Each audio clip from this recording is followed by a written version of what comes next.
નમસ્કાર મિત્રો, સ્વાગત છે તમારું અમારી યુટ્યુબ ચેનલમાં. બંધારણ રિલેટેડ આગળના વર્ષોમાં પૂછાયેલા પ્રશ્નોની ટોપિક વાઇઝ સિરીઝ આપણે જોઈએ છીએ.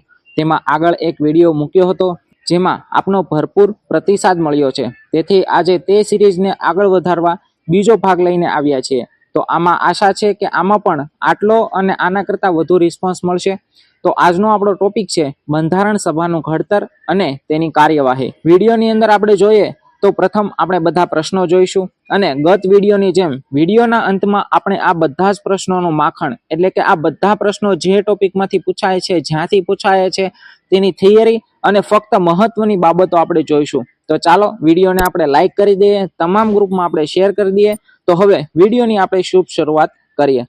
તો અહીં આપણો સૌપ્રથમ પ્રશ્ન છે કે ભારતના બંધારણમાં મુસદ્દા ઉપર ખાલી જગ્યા વખત વાંચન હાથ ધરવામાં આવ્યું હતું. ટીડીઓની અંદર પ્રશ્ન પૂછાયેલો છે. ઓપ્શન છે 3, 4, 2 કે 1 વખત. તો આ પ્રશ્ન એકદમ ઈઝી છે, આપણે બધા જાણીએ છીએ. રાઈટ આન્સર આનો આવે છે ઓપ્શન એ કે 3 વખત જે છે તે વાંચન હાથ ધરવામાં આવ્યું હતું. અને હાલમાં પણ બંધારણની અંદર કોઈ ખરડો જ્યારે પસાર કરવામાં આવે ત્યારે 3 વખત વાંચન કરવામાં આવે છે. તેના ઉપરથી પણ આપણે યાદ રાખી શકીએ. નેક્સ્ટ આપણો પ્રશ્ન છે જવાહરલાલ નહેરુ દ્વારા ખૂબ જાણીતો ઉદ્દેશ્ય ઠરાવ વર્ષ ખાલી જગ્યામાં પસાર કરવામાં આવ્યો હતો. એટલે કે કયા વર્ષની અંદર પસાર કરવામાં આવ્યો હતો ઉદ્દેશ્ય ઠરાવ? 1945, 46, 47 કે 1949માં? તો નીચે આપણને ઓપ્શન પણ આપેલા છે. પ્રશ્ન એકદમ ઈઝી છે. તો આની અંદર રાઈટ આન્સર આવે છે ઓપ્શન સી કે 1947 ની અંદર જવાહરલાલ નહેરુ દ્વારા ઉદ્દેશ્ય ઠરાવ જે છે તે પસાર કરવામાં આવ્યો હતો. ત્યારબાદનો પ્રશ્ન જોઈએ કે સંવિધાન સભાએ બંધારણ અથવા સંવિધાનને ક્યારે અપનાવેલું હતું? એટલે કે સંવિધાન સભા જે હતી તેણે આ બંધારણને ક્યારે અપનાવ્યું હતું? જો પ્રશ્નની અંદર આપણે ખાસ યાદ રાખવાનું છે, અપનાવેલું લખેલું છે, અમલ લખેલું છે, આ બધાના જવાબ અલગ અલગ આવે છે.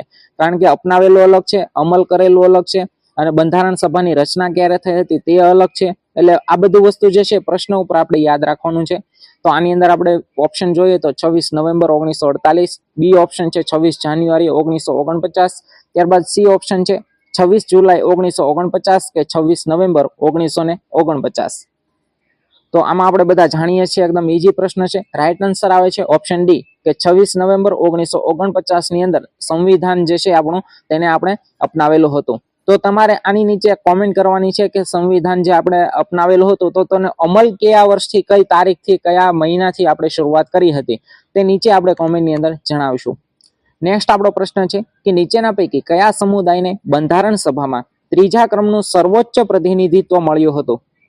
નીચે આપણને ઓપ્શન આપેલા છે મુસ્લિમ, અનુસૂચિત જાતિ, ભારતીય ખ્રિસ્તીઓ કે શીખ.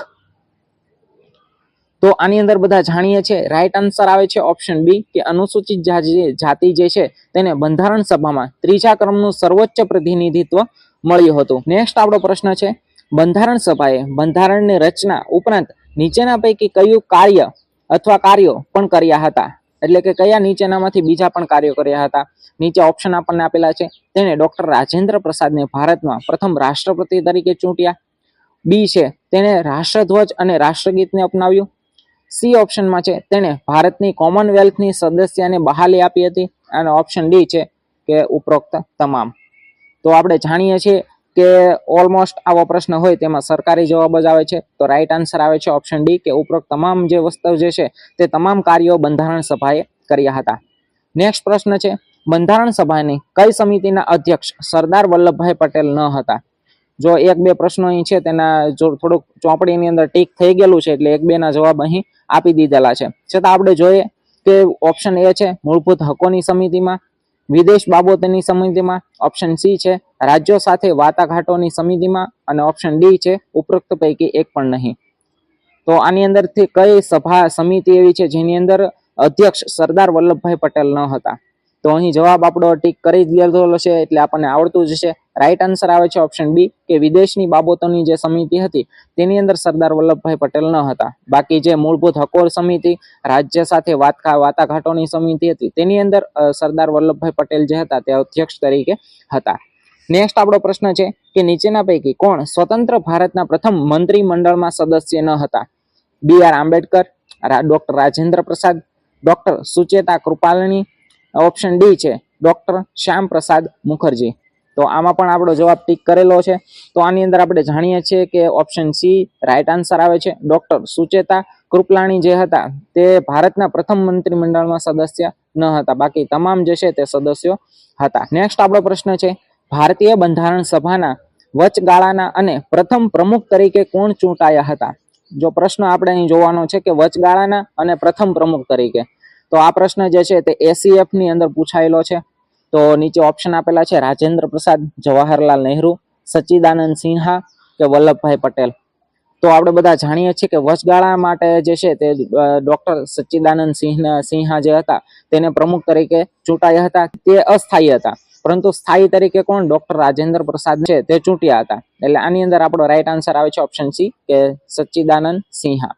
નેક્સ્ટ આપણો પ્રશ્ન આવે છે કે નીચેના પૈકી કયા ઉદ્દેશો જવાહરલાલ નહેરુ દ્વારા ઉદ્દેશ્ય ઠરાવમાં રજૂ કરવામાં આવ્યા અને બંધારણીય સભા દ્વારા અપનાવવામાં પણ આવ્યા હતા? આ પ્રશ્ન STI ની અંદર પૂછેલો છે. કઈ છે STI 2021 તેની અંદર આપણે પ્રથમ વિકલ્પ આપણે જોઈએ કે તમામ બંધારણીય ઘટકો માટે સમાન સ્તરનું સ્વશાસન ધરાવતા લોકશાહી સંઘની સ્થાપના કરવી. બીજું વિધાન છે લઘુમતીઓ, પછાત અને આદિવાસી વિસ્તારો અને કચડાયેલા અને અન્ય પછાત વર્ગોની પૂરતી સલામતી માટે જોગવાઈઓ. ત્રીજું વિધાન છે કે વિશ્વભરમાં ભારતનું હકદાર અને સન્માનિત સ્થાન સુનિશ્ચિત કરવું. ચોથું છે કે ભારતને સ્વતંત્ર સાર્વભૌમ પ્રજાસત્તાક તરીકે ઘોષિત કરવા ઠરાવ કરવો. તો આ 4 વિધાનો થયા. આની અંદરથી જે જવાહરલાલ નહેરુ દ્વારા જે ઉદ્દેશ ઠરાવ કરવામાં આવ્યો હતો તેની અંદર આમાંથી કયો ઠરાવ હતો? તો નીચે આપણને ઓપ્શન પણ આપેલા છે. તો આની અંદરથી આપણો રાઈટ આન્સર કયો આવે છે તે આપણે જોવાનું છે. તો આની અંદર જોઈએ તો આપણો રાઈટ આન્સર આવે છે ઓપ્શન એ, કે આમાંથી જે 4 જે વિધાનો અહીં આપણને આપેલા છે તે 4 વિધાનો એકદમ સાચા છે. તો વિધાનો આપણે ફરીથી એક વખત આપણે પોતાની જાતે વાંચી લઈશું. નેક્સ્ટ આપણો પ્રશ્ન છે કે રાજભાષા બાબતે નીચેના પૈકી કયા વિધાનો સાચા છે? નીચે આપણને વિધાનો આપેલા છે કે દેવનાગરી લિપિમાં લખાયેલી હિન્દી ભારતીય સંઘની રાજભાષા છે. બીજું વિધાન છે કે બંધારણ જુદા જુદા રાજ્યોની રાજભાષાઓની જોગવાઈ કરે છે. ત્રીજું વિધાન છે સંસદ અન્ય જોગવાઈ ન કરે ત્યાં સુધી સર્વોચ્ચ અદાલત તેમજ દરેક વડી અદાલતની તમામ કાર્યવાહીઓ અંગ્રેજીમાં કરવાની રહેશે. નીચે આપણને ઓપ્શન આપેલા છે ફક્ત 1-2, ફક્ત 1-3, ફક્ત 2-3 કે ફક્ત 1-2-3, એટલે કે બધા. તો આની અંદર રાઈટ આન્સર શું છે તે આપણે જોવાનું છે. તો અહીં આપણો રાઈટ આન્સર આવે છે ઓપ્શન બી, કે ફક્ત પહેલું અને ત્રીજું જે વિધાન જે છે તે આપણું સાચું છે, જ્યારે બીજું વિધાન જે છે તે આપણું ખોટું છે. નેક્સ્ટ આપણે પ્રશ્ન જોઈએ કે બંધારણ સભાના સદસ્યો કે જેમણે ભારતના બંધારણનો મુસદ્દો તૈયાર કર્યો તેઓ ખાલી જગ્યા કે બ્રિટિશ સાંસદ દ્વારા નામાંકિત કરવામાં આવ્યા હતા. બીજું છે વિવિધ પ્રાંતોની ધારાસભાઓ દ્વારા ચૂંટી કાઢવામાં આવ્યા હતા. સી છે કે ગવર્નર જનરલ દ્વારા નામાંકિત કરવામાં આવ્યા હતા, કે ઉપરના તમામ. તો આની અંદર જે છે તે સરકારી જવાબ આપણો આવતો નથી, કારણ કે બધાની અંદર આવવું એવું જરૂરી નથી, કારણ કે 3 વિકલ્પો જોઈને જ એવું આપણને લાગે. તો આની અંદર આપણો રાઈટ આન્સર આવે છે ઓપ્શન બી, કે બંધારણ સભાના સદસ્યો કે જેમણે ભારતના બંધારણનો મુસદ્દો તૈયાર કર્યો તેઓ વિવિધ પ્રાંતોના ધારાસભાઓ દ્વારા ચૂંટી કાઢવામાં આવ્યા હતા. તો આ જે છે તે આપણે યાદ રાખીશું. ત્યારબાદનો પ્રશ્ન છે, તો આ પ્રશ્ન જે છે અહીં આપણને નીચે નોંધ આપેલી છે કે આ પ્રશ્ન રદ થયેલ છે, પરંતુ શા માટે રદ થયેલ છે તે પણ આપણે જોઈ લઈશું. તો પ્રશ્ન છે 1928 ખાલી જગ્યાએ ભારતીય બંધારણની સભાની માંગણી ઉઠાવી હતી. આ પ્રશ્ન AO ની અંદર પૂછાયેલો છે 2021. તો નીચે આપણને ઓપ્શન આપેલા છે MN રોય, મોતીલાલ નહેરુ, MK ગાંધી કે સુભાષચંદ્ર બોઝ. તો આ પ્રશ્ન એટલા માટે રદ થયેલો છે કારણ કે 1928 આ ચારેયમાંથી 4 જે ઓપ્શન આપેલા છે તેમાંથી કોઈએ બંધારણ સભાની માંગણીની જે છે તે ઉઠાવી નથી. માંગેલી છે બધાએ, MN રોયે, મોતીલાલ નહેરુએ, MK ગાંધીએ, તમામે, પરંતુ આ જે આપણને વર્ષ આગળ આપેલું છે તે વર્ષની અંદર આમાંથી કોઈએ નથી માંગી. તો આ એટલા માટે જ આ પ્રશ્ન જે છે તે રદ કરવામાં આવ્યો હતો. નેક્સ્ટ આપણે પ્રશ્ન જોઈએ કે બંધારણ સભામાં નીચેના પૈકી કઈ જ્ઞાતિ ત્રીજા ક્રમે સૌથી વધુ પ્રતિનિધિત્વ અનુસરવામાં આવ્યું હતું? તો આગળ પણ આપણે એક વખત આ પ્રશ્ન આવી ગયેલો છે, ફરીથી બીજી વખત પ્રશ્ન આવેલો છે. તો આની અંદર જે છે તે આપણે પ્રશ્ન નંબર લખી અને નીચે કોમેન્ટ કરી દઈશું. નેક્સ્ટ આપણો પ્રશ્ન છે કે બંધારણ સભાની રચના અંગે નીચેના પૈકી કયા વિધાનો સાચા છે? તો એની અંદર આપણે વિધાનો જોઈએ કે પ્રત્યેક દેશી રાજ્યને તેમની વસ્તીના પ્રમાણમાં બેઠકો ફાળવવાની થતી હતી. બીજું છે કે પ્રત્યેક અંગ્રેજ પ્રાંતને ફાળવવામાં આવેલી બેઠકો મુસ્લિમ તથા શીખ અને અન્ય સામાન્ય લોકો વચ્ચે વહેંચવામાં આવનાર હતી. ત્રીજું છે અન્ય જ્ઞાતિઓને એટલે કે મુસ્લિમ તથા શીખ ને ફાળવવામાં આવેલી બેઠકોની જ્ઞાતિના પ્રાંતીય ધારાસભામાં સભ્યો દ્વારા ચૂંટવામાં આવનાર હતી. અને ચોથું છે કે ઉપરોક્ત પ્રક્રિયામાં એક જ તબદીલ પાત્ર મત પદ્ધતિ દ્વારા પ્રમાણસર પ્રતિનિધિત્વને અનુસરવામાં આવ્યું હતું. તો આ 4 આપણા વિધાનો થયા. તો આની અંદર આપણે જોવાનું છે કે બંધારણ સભાની રચના જે છે તેની અંદર કયા વિધાનો જે છે તે સાચા પડે છે. નીચે ઓપ્શન પણ આપણને આપેલા છે. તો આ પ્રશ્નની અંદર જોઈએ તો આની અંદર આપણો રાઈટ આન્સર આવે છે ઓપ્શન એ, કે ઉપર આપેલા તમામ વિધાનો જે છે તે આપણા એકદમ સાચા છે. તો વિડીયો સ્ટોપ કરી ફરીથી એક વખત બધા વિધાનો જે છે તે એકદમ આપણે શાંતિથી આપણે વાંચી લઈએ, ત્યારબાદ પ્લે કરી અને આગળનો પ્રશ્ન આપણે જોઈએ. પછીનો પ્રશ્ન છે બંધારણ સભા બાબતે નીચેના પૈકી કયા વિધાનો સાચા છે. STI ની અંદર પ્રશ્ન પૂછાયેલો છે. પહેલું વિધાન છે બંધારણ સભા રજવાડાઓમાંથી સીધા ચૂંટાયેલા સભ્યોની બનેલી હતી. બીજું છે કે બંધારણ સભામાં બ્રિટિશ ભારતીય પ્રાંતોના સદસ્યો પ્રાંતીય વિધાનસભાના સભ્યો દ્વારા પરોક્ષ રીતે ચૂંટવામાં આવ્યા હતા. ત્રીજું છે બંધારણ સભા અંશતઃ પરોક્ષ રીતે ચૂંટાયેલા અને અંશતઃ નામાંકિત સંસ્થા તરીકે કરવાનું આયોજન હતું. તો આમાં બંધારણ સભા બાબતે કયા વિધાનો 3 માંથી સાચા છે તે આપણે જવાબ દેવાનો છે. તો આની અંદર જોઈએ આપણે રાઈટ આન્સર. તો રાઈટ આન્સર આપણો આવે છે ઓપ્શન બી, કે ફક્ત બીજું અને ત્રીજું આ 2 વિધાનો જ ફક્ત આપણા સાચા છે, જ્યારે પહેલું વિધાન જે છે તે એકદમ આપણું ખોટું પડે છે. ત્યારબાદનો પ્રશ્ન આવે છે કે કઈ ભાષાની હસ્તલિપિમાં લખાયેલ ભારતના સંવિધાનને બંધારણ સભાના સભ્યો દ્વારા 21મી જાન્યુઆરી 1950 ના રોજ હસ્તાક્ષર કરવામાં આવેલ હતા.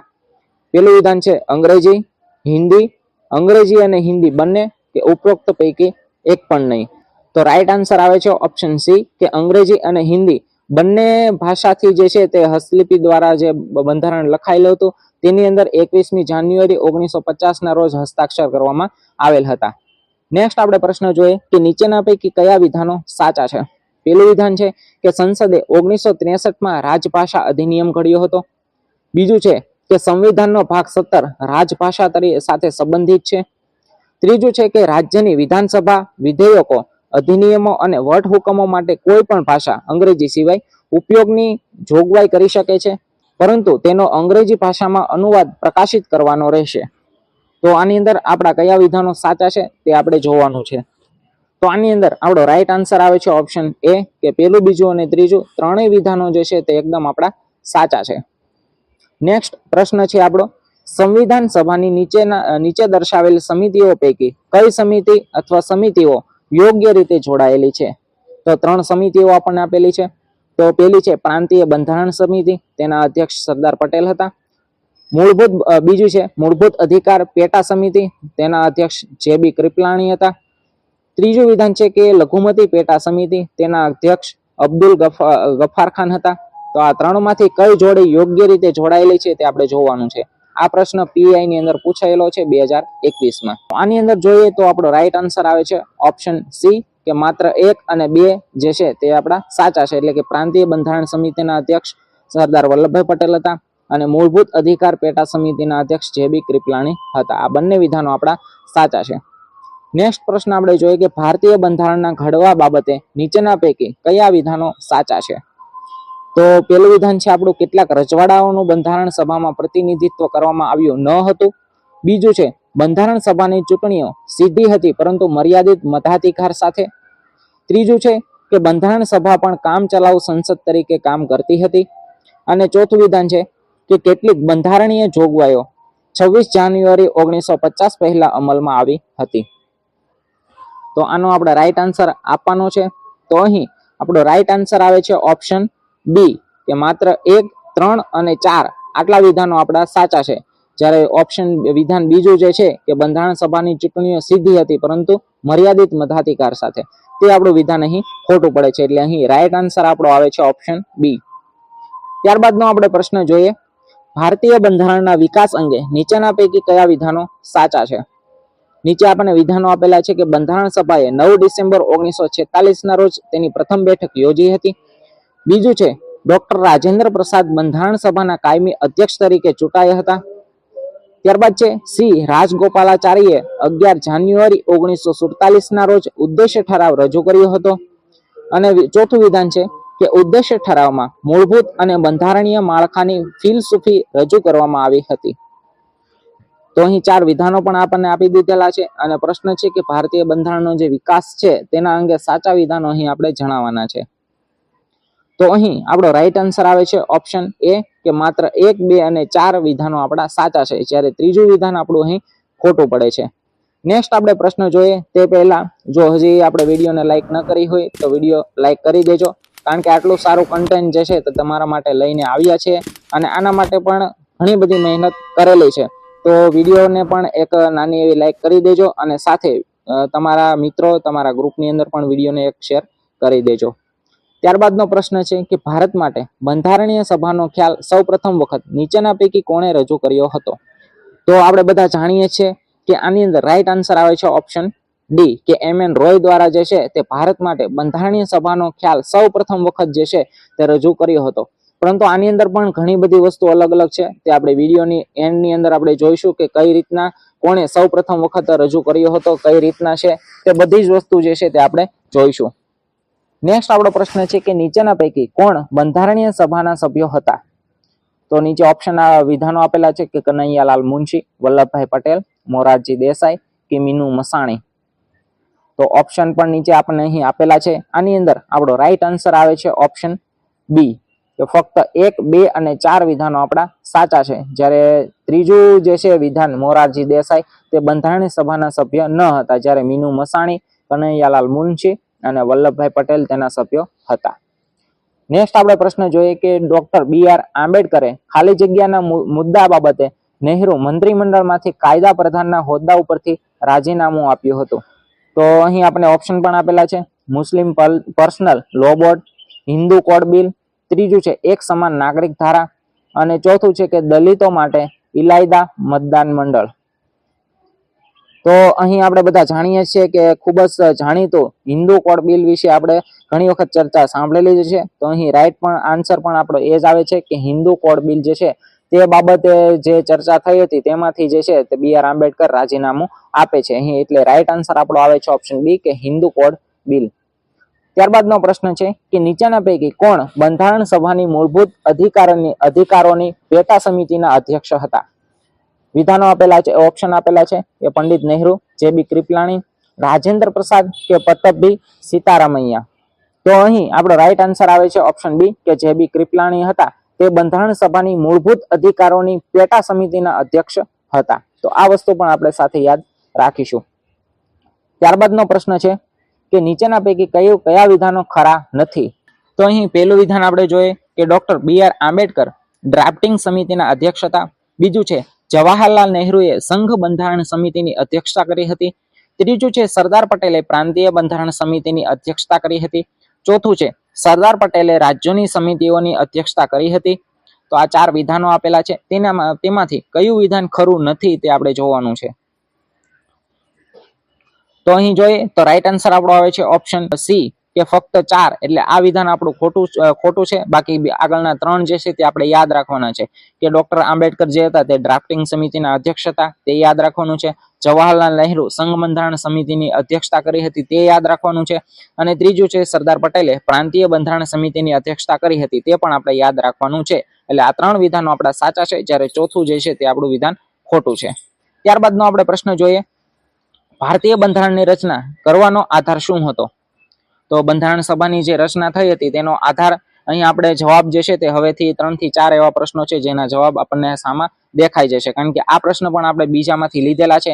જે આ ટોપિકમાંથી જે છે તે આગળના વર્ષોની અંદર પ્રશ્ન પૂછાયેલા છે તે પ્રશ્નો આપણે લીધેલા છે. એટલે અહીંથી જે છે તેમાંથી થોડાક 5 થી 6 પ્રશ્નો એવા છે જેના જવાબ આપણે ટીક કરેલા છે, પરંતુ આપણે શોર્ટની અંદર આપણે જલ્દીથી જોઈ લઈએ. તો આની અંદર રાઈટ આન્સર આવે છે ઓપ્શન બી કે કેબિનેટ મિશન પ્લાન 1946 તે જે છે તે ભારતીય બંધારણની સભાની રચના કરવાનો આધાર હતો. ત્યારબાદનો પ્રશ્ન છે કે ભારતીય બંધારણ સભા કોના દ્વારા ગઠિત કરવામાં આવી હતી? તો તેનો આન્સર પણ આપણો આવે છે કેબિનેટ મિશન યોજના દ્વારા. ત્યારબાદનો પ્રશ્ન છે સંવિધાન એટલે કે બંધારણીય સભામાં કયા પ્રાંતમાંથી ડોક્ટર B.R. આંબેડકર ચૂંટાયા હતા? તો આની અંદર જોઈએ તો રાઈટ આન્સર આવે છે કે પશ્ચિમ બંગાળમાંથી જે છે તે ચૂંટાયેલા હતા. પરંતુ આની અંદર પણ બીજી વસ્તુ યાદ રાખવા જેવી છે કે જ્યારે ભારતના બે ભાગ થઈ ગયા ત્યારબાદ ફરીથી જે છે એટલે પશ્ચિમ બંગાળનો એક ભાગ હતો તે પૂર્વ પાકિસ્તાનની અંદર ચાલ્યો જાય છે. તો ફરીથી તેને ચૂંટણી લડવી પડે એટલે ત્યારબાદ બીજી વખત જે ચૂંટણી લડ્યા હતા તે મુંબઈ પ્રેસિડેન્સીમાંથી ચૂંટાયેલા હતા. એટલે આ વસ્તુ જે છે તે આ પ્રશ્નમાંથી આપણે થોડુંક સાથે યાદ રાખી લઈશું. ત્યારબાદનો આપણો પ્રશ્ન છે કે બંધારણ સભાની સ્થાયી અધ્યક્ષ કોણ હતા? તો આપણે જાણીએ છીએ આગળ જ આપણો પ્રશ્ન આવી ગયો હતો કે ડોક્ટર રાજેન્દ્ર પ્રસાદ. અને અસ્થાયી કોણ હતા? તો તેઓ આપણને ઓપ્શન ડી ની અંદર આપેલ છે કે સચ્ચિદાનંદ સિન્હા. નેક્સ્ટ આપણો પ્રશ્ન છે કે ભારતીય બંધારણમાં પ્રારૂપ સમિતિના અધ્યક્ષ તરીકે કોની નિયુક્તિ કરવામાં આવી હતી? તો આ પણ આપણે આગળ જોયું હતું કે ડોક્ટર BR આંબેડકર. નેક્સ્ટ આપણો પ્રશ્ન છે કે બંધારણની પ્રારૂપ સમિતિની સામે પ્રસ્તાવનાનો પ્રસ્તાવ કોણે મૂક્યો હતો? પ્રસ્તાવના એટલે કે આમુખ, તેનો પ્રસ્તાવ કોણે મૂક્યો હતો? તો બધા જાણીએ છીએ કે રાઈટ આન્સર આવે છે ઓપ્શન ડી, જવાહરલાલ નહેરુએ જે છે તે આમુખનો પ્રસ્તાવ મૂક્યો હતો. નેક્સ્ટ પ્રશ્ન છે કે ભારતીય બંધારણને કોના દ્વારા અપનાવવામાં આવ્યું હતું? તો આપણે આમુખ વાંચ્યું જે છે તેની અંદર લખેલું છે કે અમો પોતા દ્વારા જે છે એટલે કે બંધારણ સભા દ્વારા જે છે તે અપનાવવામાં આવેલું હતું. ત્યારબાદનો પ્રશ્ન છે કે ભારતને એક બંધારણ આપવાનો પ્રસ્તાવ બંધારણ સભા દ્વારા ક્યારે પસાર કરવામાં આવ્યો હતો? તો ક્યારે પસાર થયો? 22 જાન્યુઆરી 1947 ના રોજ આ પ્રસ્તાવ જે છે તે બંધારણ સભા દ્વારા પસાર કરવામાં આવ્યો હતો. ત્યારબાદનો પ્રશ્ન છે કે ભારત માટે બંધારણ સભાની રચના હેતુ બંધારણ સભાનો વિચાર સૌપ્રથમ કોણે પ્રસ્તુત કર્યો હતો? તો અહીં એક પાર્ટી દ્વારા જે છે તે પાર્ટીઓના નામ આપેલા છે કે કઈ પાર્ટી દ્વારા રજૂ કરવામાં આવ્યો હતો. તો અહીં આપણો રાઈટ આન્સર આવે છે ઓપ્શન એ કે સ્વરાજ પાર્ટી. 1924માં જે છે તે સ્વરાજ પાર્ટી દ્વારા બંધારણ સભાનો વિચાર સૌપ્રથમ તેને પ્રસ્તુત કર્યો હતો. તો હવે નેક્સ્ટ અને લાસ્ટ આપણો પ્રશ્ન છે બંધારણ સભાએ બંધારણને ક્યારે સ્વીકાર્યું હતું? તો આ પ્રશ્ન આગળ પણ આપણે જોયો હતો, ફરીથી આ પ્રશ્ન આવે છે. તો આનો રાઈટ આન્સર આવે છે 26 નવેમ્બર 1949માં. તો આની અંદર એક કોમેન્ટ કરવા જણાવ્યું હતું, તો અહીં કોમેન્ટ આપણે કરી દઈશું કે આ બંધારણ જે હતું તે બંધારણનો અમલ ક્યારથી કરવામાં આવ્યો હતો. તો આની એક કોમેન્ટ જે છે તે આપણે કરી દઈશું. તો અહીં આ ટોપિકના સંપૂર્ણ પ્રશ્નો અહીં આપણા પૂરા થાય છે. હજી આ ટોપિકમાંથી જે પ્રશ્નો પૂછાવા લાયક છે અથવા તો આગળ આપણે શરૂઆતમાં વાત કરી હતી કે આ ટોપિક આ જે પ્રશ્નો છે શેમાંથી પૂછાયા હતા તે સંપૂર્ણ સારાંશ જે છે સારાંશ તે આપણે લાસ્ટમાં મૂકી દેશું. તો અહીં આપણે હવે જોઈએ કે આ પ્રશ્નો ક્યાંથી પૂછાયા હતા અને આ પ્રશ્નમાંથી બીજું શું પૂછાઈ શકે. તો કદાચ તમને આગળના પ્રશ્નો આવડ્યા હોય ન આવડ્યા હોય 2 નંબરની વાત છે, પરંતુ હવે જે છે તે આપણું મહત્વનું છે. આટલું જો આપણે કરી લેશું તો આ ટોપિકમાંથી ગમે એટલા પ્રશ્નો ગમે ત્યાંથી પૂછે ને તો આપણને તમામ જે પ્રશ્નો છે તે આવડી જાય. તો હવે આપણે તેમાં જોઈએ સૌપ્રથમ કે ભારતની બંધારણ સભાનો ઇતિહાસ. તો અહીં આપણને ઇતિહાસ આપેલો છે. તો તેમાં પેનથી લખેલું છે કે 1895માં બાળ ગંગાધર તિલક દ્વારા માંગ કરવામાં આવી હતી બંધારણ સભાની. પરંતુ ખરેખર વાસ્તવિકમાં આપણે જોઈએ કે ભારતની બંધારણ સભાનો સૌપ્રથમ ઉલ્લેખ ભારત શાસન અધિનિયમ 1919 લાગુ થયા પછી 1922માં સૌપ્રથમ મહાત્મા ગાંધી દ્વારા કરવામાં આવ્યો હતો. આમ ઓરિજિનલમાં જોઈએ તો 1895માં બાળ ગંગાધર તિલકે ફક્ત ઉલ્લેખ કરેલો હતો, પરંતુ સૌપ્રથમ વાસ્તવિક રીતે ક્યાંક લખેલું હોય અથવા કંઈક રેકોર્ડ હોય આવો સૌપ્રથમ ઉલ્લેખ 1922માં કરવામાં આવ્યો હતો. ત્યારબાદનું છે 24 એપ્રિલ 1923માં તેજ બહાદુર સપ્રુની અધ્યક્ષતા જે હતી તેમાં એક રાષ્ટ્રીય સંમેલન થયું હતું, જેમાં કોમનવેલ્થ ઓફ ઇન્ડિયા બિલનો મુસદ્દો તૈયાર કરવામાં આવ્યો હતો. તો આમાં પણ બંધારણ સભા જે છે તેનો ઉલ્લેખ જોવા મળ્યો હતો. નેક્સ્ટ છે બંધારણ રચવાનો સૌપ્રથમ પ્રયાસ. તો તેની અંદર આપણે વધારે ડિટેલમાં જોઈએ તો વિડીયો સ્ટોપ કરીને આપણે વાંચી લેશું. છતાં તેમાંથી હેડલાઇન જે છે તે આપણે જોઈ લે કે અંડરલાઇન જેમાં કરેલી છે તે જોઈએ કે 10 ઓગસ્ટ 1928માં એક રિપોર્ટ રજૂ કર્યો, જેને નહેરુ રિપોર્ટ કહેવામાં આવ્યા, જે બંધારણ નિર્માણનો સૌપ્રથમ પ્રયાસ હતો. આથી નહેરુ રિપોર્ટને ભારતના બંધારણની બ્લુપ્રિન્ટ કરવામાં આવે છે. એટલે આ જે છે તે બંધારણ જે રચવાનો હતો તે સૌપ્રથમ પ્રયાસ કરવામાં આવ્યો હતો. નેક્સ્ટ આપણે જોઈએ કે બંધારણ સભા જે છે તે રચવાની સૌપ્રથમ માંગ આગળ હતી તે બંધારણ રચવાની હતી. આ બંધારણ સભા રચવાની સૌપ્રથમ માંગ છે. તો તેની અંદર સૌપ્રથમ આપણે જોઈએ કે 1934માં સૌપ્રથમ સ્વરાજ પાર્ટી દ્વારા ભારતનું બંધારણ રચવા માટે ભારતની બંધારણ સભાનો પ્રસ્તાવ કરવામાં આવ્યો હતો. જે આગળ આપણે વિકલ્પોની અંદર આપણે જે પ્રશ્નો હતા કે જે ગયા વર્ષોની અંદર પ્રશ્ન પૂછાયા હતા તેમાં પણ આપણે જોયું હતું. નેક્સ્ટ તેમાં જોઈએ કે બંધારણ સભાની રચનાની સૌપ્રથમ અધિકારિક માંગણી 1935માં કોંગ્રેસ કારોબારી દ્વારા કરવામાં આવી હતી. તો આપણને જો આ બંને વસ્તુ જે છે તે એક જ છે, પરંતુ તેમાં થોડીક જે છે તે એક મિસ્ટેક છે, મતલબ થોડોક ફરક છે કે સૌપ્રથમ જે છે તે સ્વરાજ પાર્ટી દ્વારા આવે છે, પરંતુ અધિકારિક માંગણી કે મારે જોતું જ છે એમ તો આવા જે અધિકારિક કે ભાઈ અમારો અધિકાર છે, આ અધિકારિક માંગણી છે તે 1935માં કોંગ્રેસ દ્વારા જે છે તે કરવામાં આવી હતી. તો આ બંને વસ્તુ છે તે આમાંથી આપણે યાદ રાખવાનું છે. ત્યારબાદનું આપણે જોઈએ કે બ્રિટન સરકાર દ્વારા સૌપ્રથમ બંધારણ સભાની માંગણીનો સ્વીકાર. તો આપણે માંગણી તો કેટલી બધી વખત કરેલી છે એમ, તો હવે સ્વીકાર ક્યારે કરેલો છે, તો ક્યારે કરેલો છે, તો અહીં આપણને આપેલું છે કે બ્રિટન સરકારે સૌપ્રથમ વાર બંધારણ સભાની માંગ 1940ના ઓગસ્ટ પ્રસ્તાવ સ્વરૂપમાં આપણે કરી હતી.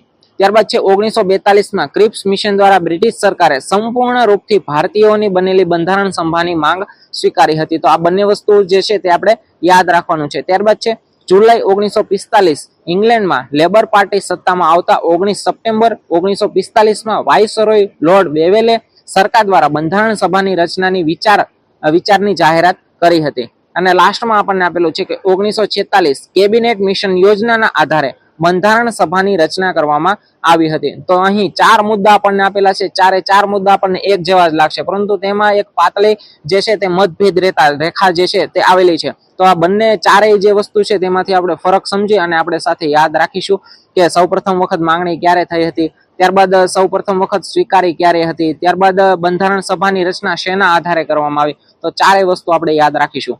ત્યારબાદ છે બંધારણ સભાની કાર્યવાહી. તો અહીં પણ વધારે ડિટેલ આપેલી છે, તો વિડીયો સ્ટોપ કરી અને આપણે જોઈ લેશું, કારણ કે આ એક સામાન્ય માહિતી જ હવે છે. ત્યારબાદ નેક્સ્ટ સ્લાઇડ જે છે તેની અંદર પણ આપણને માહિતી આપેલી છે, તે પણ એક સામાન્ય માહિતી છે, જનરલ નોલેજ તરીકે આપણે યાદ રાખી શકીએ. જો કે પરીક્ષામાં પણ અવારનવાર ઘણી વખત પૂછાય છે, તો વિડીયો સ્ટોપ કરી અને એક વખત આપણે શાંતિથી વાંચી લઈએ, કારણ કે આ પણ જે છે તે ખૂબ જ મહત્વનું છે. અને ત્યારબાદ લાસ્ટ આપણે સ્લાઇડ હવે જોઈએ. તો આની અંદર આપણે થોડુંક જોવાનું છે કે યાદ રાખો કરીને આપણને આપેલું છે કે ભારતના બંધારણની કામચલાઉ સંસદ તરીકે સૌ પ્રથમ બેઠક 17 નવેમ્બર 1947ના રોજ મળી, જેના અધ્યક્ષ કોણ હતા? ગણેશ વાસુદેવ માળવંકરને બનાવવામાં આવ્યા હતા. અને આ કામચલાઉ સંસદનું અસ્તિત્વ 17 એપ્રિલ 1952ના રોજ સમાપ્ત કરી દેવામાં આવ્યું. અને પ્રથમ ચૂંટાયેલી સંસદ બંને ગૃહોની સાથે જ મે 1952માં અસ્તિત્વમાં આવી હતી. તો આ કોષ્ટક આપણા માટે ખાસ મહત્વનું છે. આની અંદરથી 2 થી 3 પ્રશ્નો બને એવા છે, તો યાદ રાખીશું. અને બીજા ઓલાની અંદર છે કે બંધારણ સભા દ્વારા મુહર તરીકે, એટલે કે આપણે કેમ સિક્કો કે છાપ, તો છાપ તરીકે હાથીના પ્રતીકને સ્વીકારવામાં આવ્યું હતું. અને બીજું છે કે સર BN રાવ બંધારણ સભાના સલાહકાર તરીકે, VH આયંગર બંધારણ સભાના સચિવ તરીકે નિયુક્ત થયા, તથા LN મુખર્જી બંધારણ સભાના મુખ્ય પ્રારૂપકાર તરીકે નિમાયા હતા. તો આમાંથી પણ ઘણી બધી વસ્તુ છે તે આપણે યાદ રાખવાની છે. તો અહીં આપણો સંપૂર્ણ લેક્ચર જે છે તે આપણો અહીં પૂર્ણ થાય છે. આશા છે કે તમને આ વિડીયો જે છે તે ખૂબ જ ઉપયોગી થશે અને તમને કંઈક નવું જાણવા પણ મળ્યું હશે. તો વિડીયો જો તમને ગમ્યો હોય તો વિડીયોને પણ લાઈક કરી દેજો અને તમારા મિત્રોને પણ શેર કરજો. અને હજી આ લેક્ચરની અંદરથી, આ વિડીયોમાંથી હજી કોઈ પ્રોબ્લેમ હોય તો તમે નીચે કોમેન્ટની અંદર જણાવી શકો છો. સાથે કોઈ સજેશન હોય તો સજેશન પણ તમે શેર કરી શકો છો. અને આ જે આપણી સિરીઝ છે બંધારણની સિરીઝ, કે જે આપણે આગળના વર્ષોની અંદર પૂછાયેલા પ્રશ્નો છે તેમાં આપણે છેક સુધી આપણે જોડાયેલા રહીએ. તો એક નવા ઉપયોગી વિડીયો સાથે મળીએ. ત્યાં સુધી બધા જ મિત્રોને જય હિન્દ, જય ભારત.